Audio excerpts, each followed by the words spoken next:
मुख्यमंत्री फडणवीसांनी पालकमंत्री पदावरनं केलेल्या विधानावर खासदार संजय राऊतांनी प्रत्युत्तर दिलंय। पालकमंत्री येतात आणि जातात त्यामुळे काही अडलंय का असं फडणवीस म्हणाले होते, तर पालकमंत्री पदामुळे काही अडलं नाही कारण कुठेही कामं होत नाहीयेत अशी खोचक टीका संजय राऊतांनी केली आहे।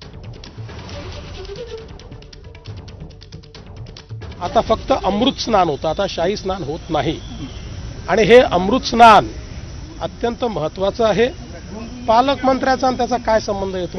पालकमंत्री जातात येतात राहतात, काही अडलंय का? त्यामुळे काही काळजी करू नका। कुंभमंत्री आहेत ते सगळं करतील। गिरीश भाऊ कुंभमंत्री म्हणून काम पाहतात। आमचे दादा भुसे आहेत, आमचे नरहरी झिरवळ आहेत, भुजबळ साहेब आहेत आणि कमी पडलो तर आम्ही पण आहोतच ना। त्यामुळे तुम्ही त्याची काळजी करू नका, याच्यामध्ये कुठलेही राजकारण आणू नका।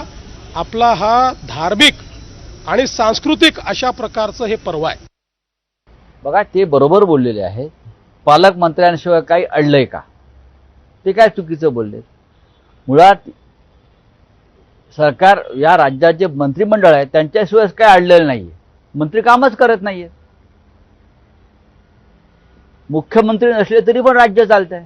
बाकीच्या ठिकाणी जे पालकमंत्री आहेत ते काय दिवे लावते एकदा बघून घ्या।